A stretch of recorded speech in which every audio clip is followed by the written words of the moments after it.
नमस्कार, AB star news देख रहे हैं आप और मैं हूं आपके साथ सोहन सिंह। रुक कर लेते हैं इस वक्त की बड़ी खबर का।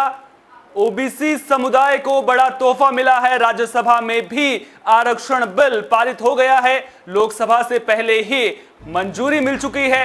अब राज्यों को ओबीसी के तहत जो लिस्ट होगी उसका अधिकार मिलेगा। उसमें किस जाति को शामिल करना है ओबीसी में, उसका अधिकार राज्यों को मिलेगा। आपको बता दें कि राज्यसभा में 186 सांसद, जो सभी सांसद थे, उन्होंने इसे मंजूरी दी है और अब राष्ट्रपति के हस्ताक्षर के बाद यह कानून बन जाएगा। तो इस वक्त की बड़ी खबर आपको बता दें, आरक्षण बिल राज्यसभा से भी पारित हो गया है। आपको बता दें कि लोकसभा से इस बिल को पहले ही मंजूरी मिल चुकी है और अब राष्ट्रपति के हस्ताक्षर के बाद यह कानून बन जाएगा। तो एक बार फिर से आपको बड़ी खबर बता दें, ओबीसी समुदाय को बड़ा तोहफा मिला है। राज्यसभा से भी ओबीसी समुदाय को बड़ा तोहफा मिला है। आपको बता दें कि आरक्षण बिल को मंजूरी मिल गई है।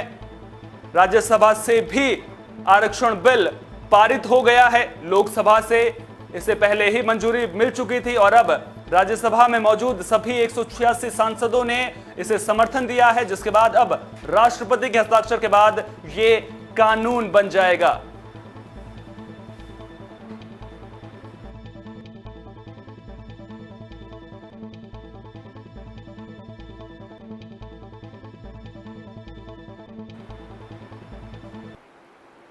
खबर पर ज्यादा बातचीत के लिए हमारे एग्जीक्यूटिव एडिटर दिवाकर विक्रम सिंह हमारे साथ मौजूद हैं। दिवाकर जी, बड़ी लंबी चर्चा हुई, उसके बाद अब जो है इसे मंजूरी मिल गई है। विपक्ष ने भी समर्थन दिया, क्योंकि विपक्ष अगर समर्थन नहीं देता तो कहीं ना कहीं आने वाले चुनाव में नुकसान भी उठाना पड़ सकता था। कितना अहम फैसला और ओबीसी समुदाय के लिए कितना बड़ा तोहफा मानते हैं आप इसे?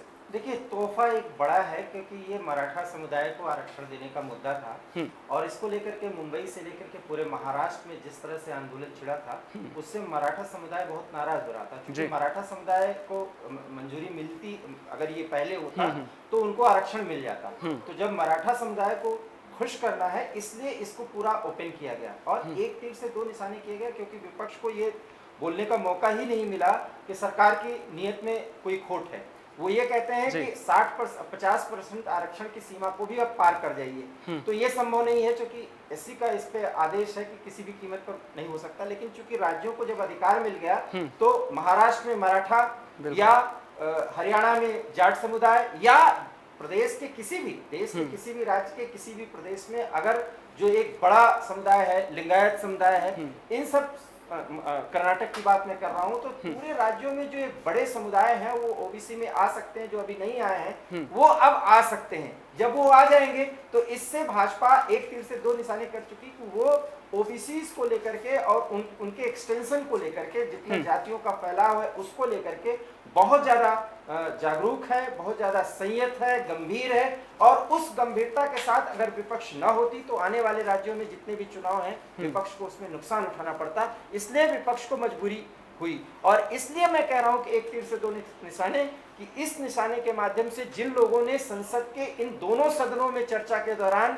कुछ रुख ऐसा अख्तियार किया जिसमें न चित उनकी न पट उनकी, बस वो विरोध के लिए विरोध, उसको भी जनता ने संसद के माध्यम से देखा। तो इसलिए एक तीर से दो निशाना हो गया। और दूसरी बात, ये मौजूदा मोदी सरकार, अब ये स्पष्ट हो गया कि वो पूरी तरह से ओबीसी को साधने में सफल रही है और इस बिल के माध्यम से उन्होंने ये साफ जाहिर कर दिया कि अगर जातीय जनगणना को लेकर के जो विपक्ष मुद्दा बना रहा था उस मुद्दे में अब कोई दम नहीं है, क्योंकि आरक्षण एक ऐसा मुद्दा है, इस मुद्दे पर विपक्ष अगर कोई मुद्दा बनाता तो वो मुद्दा उसके पहले ही निष्प्रभावित कर दिया गया और आने वाले उत्तर प्रदेश के चुनाव और राज्यों के अन्य चुनाव में इसका एक बड़ा असर। अच्छा, एक और अहम सवाल मैं आपसे पूछना चाहूंगा कि दरअसल जो विपक्ष है वो लगातार 50% की जो सीमा है उसका दायरा बढ़ाने की मांग कर रहा है। लगातार कह रहा है कि जो सीमा है उससे ज्यादा बढ़ानी चाहिए, लेकिन दिक्कतें कहां आती हैं? अगर पेंच की मैं बात करूं तो कहां पेंच है, क्यों नहीं बढ़ा सकते? देखिए, इसका एक कानूनी पहलू है, क्योंकि सुप्रीम कोर्ट ने यह तय कर दिया है, गाइडलाइंस है और पूरी तरह से स्पष्ट है। उसमें संशोधन तभी हो सकता, वो भी एक बड़ा निर्णय होगा सोहन, बिल्कुल, अगर उसके लिए पूरे सदन में चर्चा होगी और उससे ये होगा कि जब सारा कुछ आरक्षण ही हो जाएगा तो फिर सामान्य कुछ रह ही नहीं जाएगा, क्योंकि 10% जो है वो आरक्षण जो है वो कमजोर वर्गों के लिए, उच्च वर्ग के जो है उनको भी मिल रहा है। तो कुल मिला के आप ये देखिए कि उसकी समय सीमा को ज्यादा नहीं बढ़ाया जा सकता, लेकिन 50% के अंदर ही अगर जो लोग हैं, खास करके बैकवर्ड्स हैं, अगर उनका एक्सटेंशन हो और जातियां शामिल हो जाएं, तो इसमें कोई राजनीति अगर किसी भी राज्य में अगर की जा रही है तो वो निष्प्रभावी हो जाएगी। अगर इसको निष्प्रभावी करना है तो बीजेपी ने एक राजनीतिक दांव खेला जिसमें मजबूरी ही सही लेकिन पूरे विपक्ष को साथ देना पड़ा, इसलिए लोकसभा में वो मंगलवार को पास हो गया और आज 186 सांसदों में से कोई भी एक व्यक्ति जो है उसका विरोध करने की हिम्मत और हिमाकत नहीं कर सका। वो नहीं, क्यों नहीं कर सका वो हम सभी जानते, लेकिन आपने कहा कि कानून है, सुप्रीम कोर्ट पहले ही कह चुका है 50% से ज्यादा जो है सीमा नहीं बढ़ाई जा सकती। लेकिन हम दूसरी तरफ एक और पहलू भी तो देखने को मिलता है ना। आप तमिलनाडु का उदाहरण ले लीजिए, वहां पर 68% आरक्षण है। आप हरियाणा का ले लीजिए, वहां पर 70% आरक्षण, और ऐसे बहुत सारे राज्य हैं जहां पर सीमा से ज्यादा आरक्षण है। तो फिर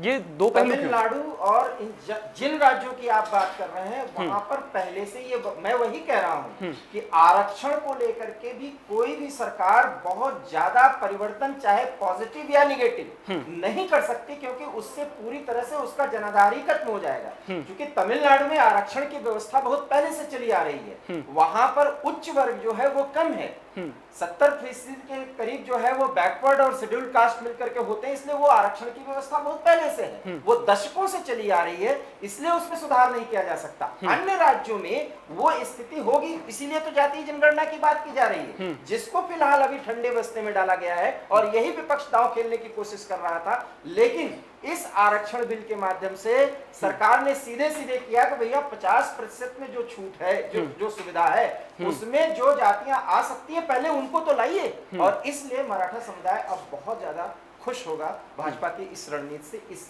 चाल से। अच्छा, आरक्षण को लेकर के लगातार सवाल भी उठते रहे हैं, चाहे सोशल मीडिया पे आप देखते रहते होंगे कि किस तरह से सवाल उठते रहे हैं। जो मौजूदा आरक्षण की व्यवस्था है, क्या आप उसे किस पहलू से देखते हैं? दूसरी तरफ अगर मैं बात करूं सोशल मीडिया की या फिर जो लोगों के विचार हैं, लोग तो कहते हैं कि आपने क्या कर दिया, आपने परीक्षा का आयोजन किया, उसमें जो पिछड़े वर्ग के छात्र हैं उनके लिए जो प्राप्तांक हैं वो कम रहते हैं, जनरल कैटेगरी के छात्र हैं उन्हें ज़्यादा मार्क्स चाहिए। ऐसे में डॉक्टर जो बन जाते हैं या फिर इंजीनियर जो बन जाते हैं, जो योग्य होते हैं वो पीछे रह जाते हैं, जो योग्य नहीं है वो बन जाते हैं। तो उसको लेकर क्या आप कहेंगे, क्या मौजूदा आरक्षण व्यवस्था सही है? अगर आपके नज़रिए से मैं समझना चाहूँ। देखिए, इस पे एक बात सोहन बहुत क्लियर है कि अगर मैं ना कहूँ तो ये गलत होगा। एक जर्नलिस्ट के नाते बिल्कुल ना नहीं किया जा सकता।